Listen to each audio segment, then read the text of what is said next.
Next है बेटा sunrise, Noon, sunset and midnight. आप देखते होंगे ना कि ये प्रोसेस हमारा चलता रहता है। अभी जैसे हमने पढ़ा कि ये जो प्रोसेस है कि डे के बाद नाइट, नाइट के बाद डे, ये प्रोसेस हमारा रेगुलरली और इसी उसमें चलता रहता है। ठीक है, सनराइज कैसे होता है हमारा, देख how a place have sunrise, Noon and sunset dry a day during a day.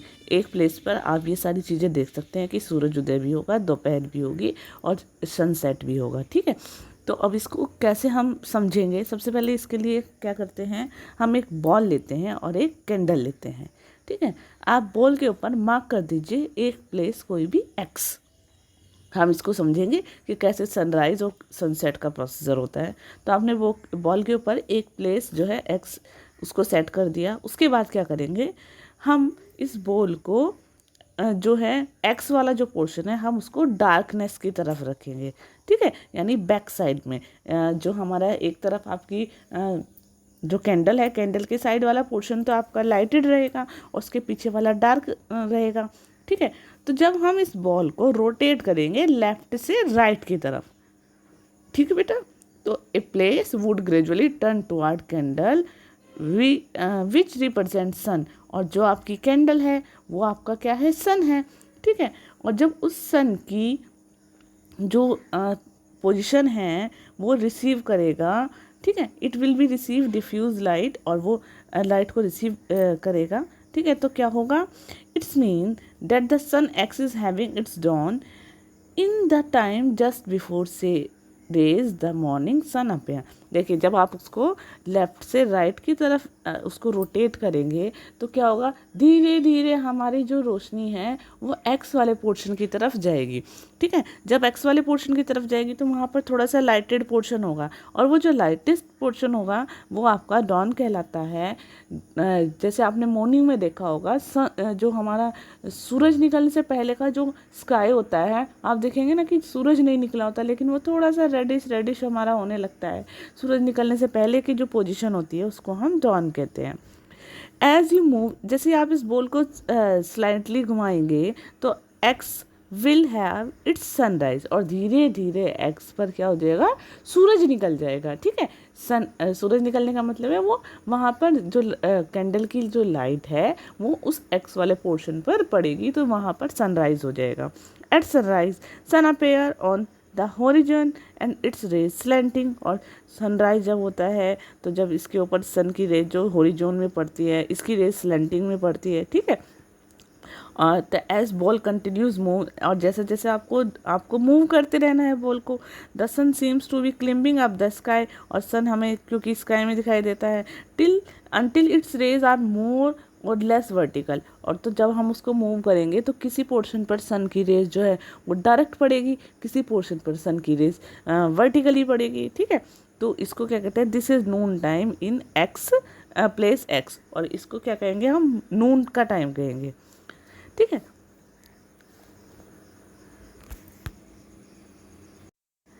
यानी जहाँ पर जिस पोर्शन पर सन की रेज हमारी होरिजोन में पड़ेगी यानी डायरेक्ट पड़ेगी वहाँ पर तो हमारा नून टाइम हो जाएगा, लेकिन जहाँ पर स्लैंटिंग पड़ेगी वहाँ पर हमारी दूसरी पोजीशन रहेगी। ठीक है, आफ्टर द पॉइंट एक्स, जब आप एक्स पॉइंट्स के बाद आप उसको मूव करते रहेंगे तो sun appear as if the sun descend in to descending to its horizon, और सन क्या होगा, अपने होरिजन से घटता हुआ चला जाएगा। ठीक है, यानी जहाँ पर सनराइज है वो वर्टिकली धीरे धीरे कम होती चली जाएंगी, तो और वहाँ पर क्या होगा, फिर उसकी सनसेट हो जाएगा, यानी आपकी जब सनराइज वहाँ पर नहीं आएंगी तो धीरे धीरे वो आपका सन छिपना शुरू हो जाएगा। This is followed again by short period of the diffuse light, और इस ये जो छोटा सा पीरियड होता है इसको क्या कहते हैं हम, डस्क कहते हैं। ठीक है, जब हमारी लाइट जो होती है वहाँ से लाइट जानी शुरू हो जाती है। आप डस्क का जो टाइम पीरियड आप देख सकते हैं इवनिंग में, शाम के टाइम, यानी जब सूरज छिपने के टाइम, सूरज छिपने के बाद आपकी स्काई में थोड़ी थोड़ी अंधेरा होता है और थोड़ी थोड़ी रोशनी रहती है। ठीक है, उसको डस्क बोलते हैं। When X has move farthest from the sun, और जब एक्स जो होता है वो सन से दूर चला जाता है तो क्या हो जाती है, मिडनाइट हो जाती है। हम इसको नोटिस कर सकते हैं अलग अलग डिफरेंट प्लेस पर ऑन द अर्थ, अर्थ के एक मतलब किसी भी अलग अलग प्लेस पर कहीं भी चले जाएं आप, ये प्रोसीजर आपका होता है, ठीक है। यानी सनराइज़ भी होगा, फिर नून भी होगी, सनसेट भी होगा और मिडनाइट भी होगा एक ही दिन में। ये सारी चीज़ें आपको एक ही दिन में मिल जाएगी। नेक्स्ट है इफेक्ट ऑफ रोटेशन। रोटेशन का क्या इफेक्ट होता है, देखिए बेटा आप देखते हैं कि हमारी, आपने अभी अपने फर्स्ट चैप्टर में भी पढ़ा है कि हमारी अर्थ क्या करती है, रोटेट करती है, ठीक है। वो कितने 24 आवर्स में रोटेट करती है, तो अर्थ को डिवाइड करती है वो 24 आवर्स में। These 24 hours have further divided into small unit measuring proper time. और ये 24 आवर्स जो हैं छोटे छोटे टाइम पीरियड में अगेन डिवाइड है, ठीक है। तो इसका मतलब ये है कि रोटेशन हमारी अर्थ को डिवाइड करती है 24 घंटों में, यानी हमारे दिन और रात रोटेशन की वजह से होते हैं। Due to rotation of the earth, earth के रोटेशन के कारण the direction of the wind on the surface of earth change. जो विंड की डायरेक्शन होती है वो भी हमारे अर्थ के सरफेस पर चेंज होती रहती है। The direction of the ocean current also change due to this rotation. और जो ओशियन करंट्स की जो यानी समुद्र की जो लहरें होती हैं उनकी जो डायरेक्शन होती है वो भी ओशियन करंट के कारण, ओशियन करंट की जो डायरेक्शन है वो भी चेंज होती है हमारी रोटेशन के कारण ही। नेक्स्ट है occurrence of day and night directly affect human life, animals, vegetation on the earth। आप देखते हैं कि दिन और जो रातें होती हैं वो हमारी ह्यूमंस की लाइफ पर या एनिमल्स की लाइफ पर या जो वेजिटेशंस होती हैं उन पर बहुत ज़्यादा इफेक्ट डालती हैं। If there had been no rotation of the earth, अगर अर्थ पर कोई रोटेशन नहीं होगी तो क्या होगा, सोच के देखिए बेटा। अभी जैसे मैंने आपको बताया, आप बॉल का जो मोमेंट लिया था, अगर आप उस बॉल को मूव नहीं करेंगे तो क्या होगा, क्या होगा, जो पोर्शन हमारे कैंडल के सामने था वहाँ पर लाइट रहेगी और जो कैंडल के पीछे था वहाँ पर अंधेरा रहेगा, ठीक है। तो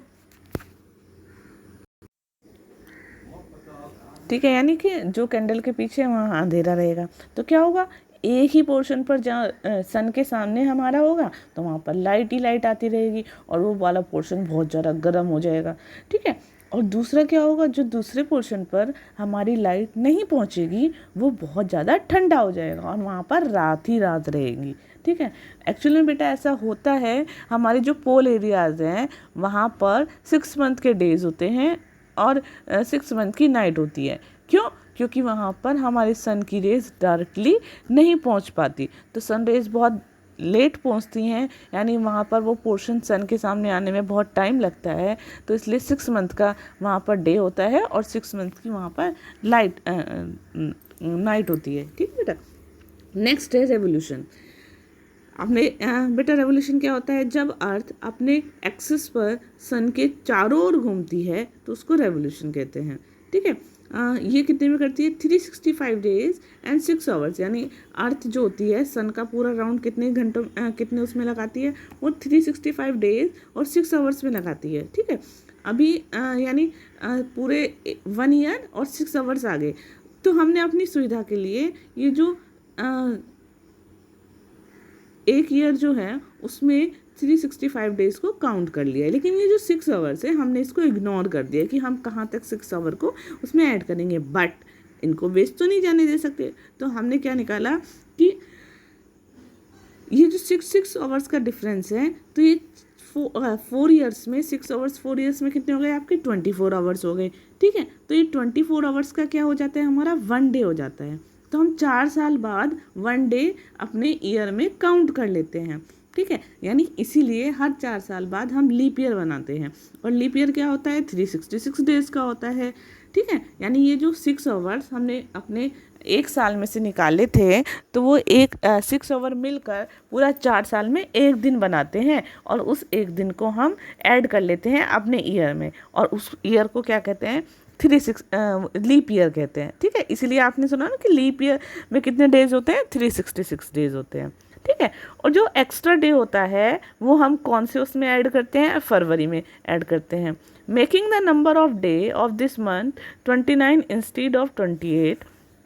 और इस मंथ में जो डे होते हैं 28 की बजाय कितने हो जाते हैं, 29 हो जाते हैं। और इस बार अभी कब था लीप ईयर आपका 2020 भी लीप ईयर ही था। ओके बेटा। नेक्स्ट है इफेक्ट ऑफ रेवोल्यूशन। रेवोल्यूशन के क्या इफेक्ट होते हैं? सबसे पहला क्या है, variation in the day length of day and night, यानी हमें डे और नाइट की लेंथ में वेरिएशन देखने को मिलता है। ठीक है, यानी उनमें डिफरेंस आप देखते हैं ना कि सर्दियों में हमारे दिन छोटे होते हैं और रात बड़ी होती है, और गर्मियों में हमारे दिन बड़े होते हैं और रात छोटी होती है। तो हमारे रेवोल्यूशन की वजह से ही होता है।